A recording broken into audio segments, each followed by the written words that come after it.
I remember when the earth used to be beautiful. I remember when I had a family, a home, a job, and a loving wife. When the grass grew green and the flowers bloomed bountifully. Now as I look around, all I see is rot and decay. A desolate wasteland where all that remains of the previous life are fading memories. It almost brings a tear to my eye when I think back to before they invaded. But even those tears dissipate. For if your instincts and will to survive is halted by any other emotions, you will surely die. Nothing survives in the flames that engulf this charred world. Nothing except for the battle. Maybe I was lucky to survive this long.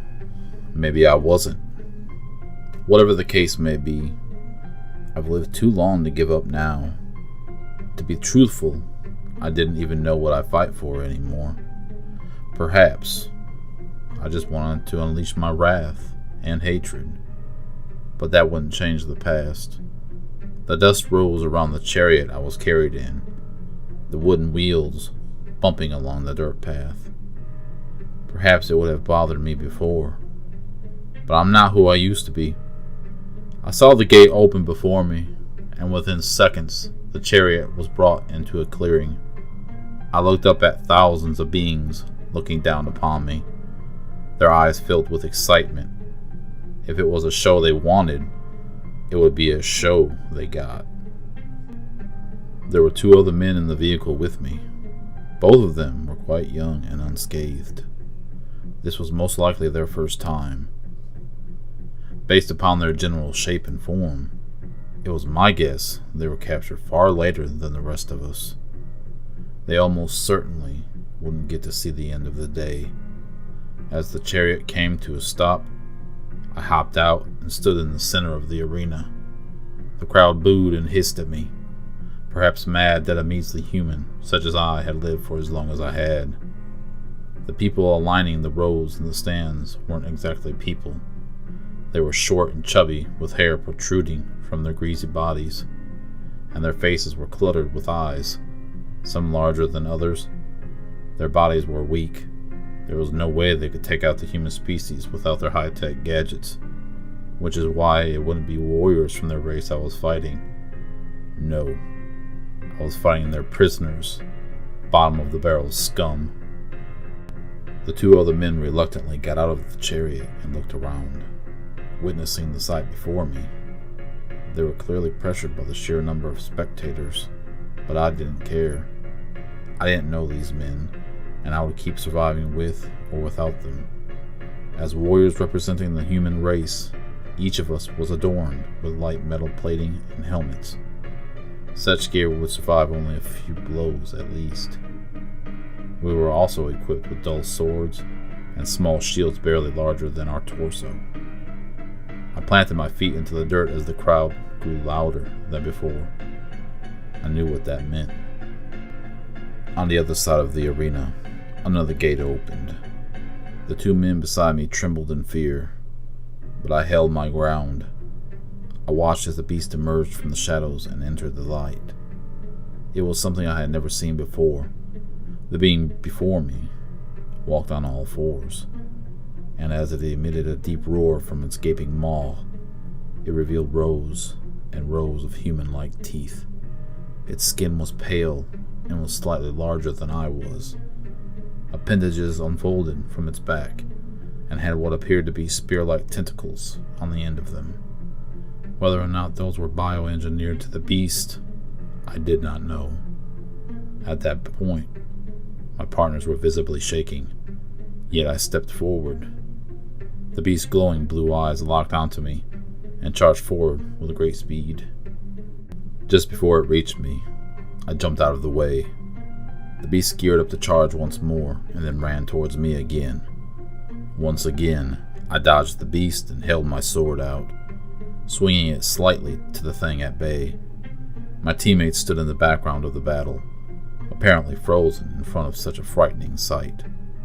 Then, after biting his lip and gripping his sword tightly, one of the young men yelled into the filthy air and charged the beast, sword extended. The man was able to cut off one of its spears before it kicked the man with a powerful force, sending him backwards. The beast was upon him before he could get back up and press its foot down on top of him. The other young man watched like a coward as his fellow partner was slashed in the chest. Using the hilt of his sword, the man struck the beast in the eye, causing it to lose leverage. He used that window of opportunity to get back up, clutching his chest with one hand. I took advantage of this opening and rushed the beast while it was confused, stabbing my sword into its side. I watched, mouth agape, as the hole I had put into the monster repaired itself. I was barely able to dodge its spear through my shock, and I propelled myself backwards. The young man who initially rushed the beast earlier found himself somewhat determined, and yet again he rushed towards it. I tried to warn him about its regeneration, but before I could open my mouth, the man had plunged his sword into the beast's flesh. The creature screamed in pain, and the man pulled out his sword and struck again and again. Blood and chunks of skin and muscle were flung into the air, and within moments, the being was on the ground, completely still. At that instant, the man smiled and waved at me and the other man, proud of his mighty accomplishment. I grimaced, knowing well that it wasn't the end of the battle yet. Clenching my fist tightly, I watched the reanimated corpse of the beast rise, towering over the gladiator. His teammate yelled to him, but it was far too little, too late. The damn fool's fate had already been sealed, and the monster pounced upon him with incredible speed, sinking its teeth into the warrior's neck. I saw his eyes roll back into his head as he collapsed to the ground. A feeling of remorse ran through me, but only for a second. He was brave, but stupid, and he would have only slowed me down. At that moment, there were more important matters at hand. The other gladiator within the arena was clearly shaken up by what had just occurred. His knees buckled as he fell to the ground, body twitching and trembling in fear. I had no clue how someone so weak had survived so long. The creature turned and faced him, approaching with slow, graceful steps. It crouched down, seemingly ready to pounce. The man looked up at the beast before him, tears welling in his eyes, and for a second, he looked at me. I saw him begging for my help, begging to be saved. He said nothing, but the expression on his face spoke to me more than enough. I remained still and allowed it all to unfold. As expected, the alien predator lunged at the man and began tearing into his neck and chest cavity. I only heard a few grunts and gurgles before he fell silent. Perhaps I'm heartless, but I wasn't always this way. Seeing everyone you love and care for die in a helpless war that humanity had no chance of winning really does take a toll on your emotional state. And after the depression, anger, and eventually acceptance of such a fate, the only feeling left is numbness and a will to live for the sake of living. I remember sipping my coffee that morning, positioned comfortably in my recliner chair and reading the newspaper. There was no warning that such a pleasant summer day would turn into a nightmare as the spacecraft descended from the atmosphere, seemingly appearing from nowhere. Nobody could prepare us as the creatures exited their ships and fired upon our armies and civilians, their weapons causing the skin and muscle within the human body to boil and explode internally. Perhaps more specifically, there was nothing in the world that could prepare me to see my wife Elizabeth and daughter Olivia murdered in front of me in cold blood. Practically all the women and children of Earth were killed, along with many of the men as well. Only those who were deemed fit enough to be thrown into slavery were kept alive. For such an advanced civilization, these creatures were barbaric in nature, more than happy to sit and watch what they considered lesser beings fight and be killed. At first, they forced us to fight each other, probably to weed out the weaker warriors and find the strongest of us. Once they did that, they forced us to battle other alien species that they imprisoned as well. I did sympathize with those who I had killed at first, but the numbness I mentioned earlier soon took hold of me and caused me to do things I truly would have despised in the past. I am a man who has lost it all, and honestly, I'm not sure why I continue to fight, as mentioned previously. As I reflected for this moment within the arena, I wondered if maybe it was the look of horror within my little girl's eyes as she pleaded with me to save her, only for the alien scum to restrain me and force me to watch her be brutally killed. Maybe that's what keeps me going. Maybe I want to live just to spite those damn brutes, just to show them that they haven't completely broken me yet. I looked ahead at the monster before me, its eyes staring into mine, clearly hungry for the kill. I circled it slowly, holding my sword in front of me. Suddenly, it switched to the offensive, releasing a loud and petrifying cry before charging at me, its spears lashing out. I evaded the spears I could and severed those I couldn't, each slice causing the beast to roar in pain. I smirked as it regenerated, hands grasping the hilt of my sword even tighter. I dodged each and every one of the creature's blows and retaliated with offensive strikes of my own, leaving a pool of blood surrounding my enemy. Then, with one swift and unexpected movement, I felt its sharp nails penetrate my arm and rip chunks of flesh out. While I was focused on the spears, I had neglected to pay attention to its other weapons. My assailant growled with glee at this, and I could smell its hot breath splash against my skin as hunger-fueled slobber encompassed its snout.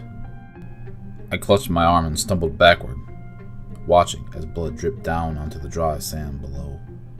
The crowd erupted into a frenzy of cheering, eager to see me fall. I could almost hear each individual voice within the room, excited to see my death at the hand of this monstrous foe. As one of the last humans alive, they hated my strength, they hated my resilience, and I knew they had figured out a long time ago I only stayed alive to spite them. I knew it was every time I stepped into the arena and saw the hatred within their eyes, hatred directed at me. I clenched my teeth and fell to one knee, trying my best to hide my grin. I will not give them the satisfaction of seeing me die. Glancing at my wound, a plan quickly formed within my mind. The beast rushed towards me as fast as it could, seeing me in my injured state as easy prey. How foolish it was. How foolish they all were. To think I was injured badly, when in truth I had suffered much worse before. Besides, no amount of physical pain could ever compare to the emotional scars which I had then realized motivated me to live. Directly before it reached me, I stood to my feet and dove to the side. I allowed the creature's momentum to carry it forward, and I watched as its head crashed into the hard concrete wall. It fell back, clearly dazed, and I took that chance to run towards the monster, sword in hand. Using my good arm, I plunged the blade into its neck. A soft gurgle could be heard as blood filled its throat. But I didn't stop there. I hacked at its neck more and more, using all my strength and precision to slice through the meat and the tissue. I felt a feeling I hadn't felt in a while. Perhaps it was fueled by the thousands of spectators chanting for my death. But whatever the case was, I could do little to stop the feeling that overcame me. It was pure hatred and anger. All of the pain and suffering I had experienced overcame me as I decapitated the beast. I slashed my sword at its body, cutting off each tentacle before moving on to the torso, arms, and legs. I maimed and mutilated every appendage before severing it, allowing the blood to stain my gear. I sliced at each artery and vein I could see, and as I continued to do so, the crowd grew silent. I could tell I was no longer a human they wanted dead. I was an animal in their eyes now. I had never let loose so much as I had then, and it showed in the reactions of every single onlooker viewing my actions. Several minutes passed before I was done with my work, and I stepped back and looked at what I had done. I left the monster nothing left to regenerate. I turned my attention towards the spectators, quiet gasps and murmurs passing throughout the stands. Taking a deep breath, I raised my bloodied sword above my head yelling out an animal-like cry at the top of my lungs. I took joy in watching those who had previously chanted for my demise wince at my very presence. These disgusting scumbags would never break me, for it was at that moment I knew more than I ever would not die at their hands. Judging by the blank expressions adorning their faces, they knew it too. Whether it be for spite, for survival, or out of pure rage, I would never fall to these bastards.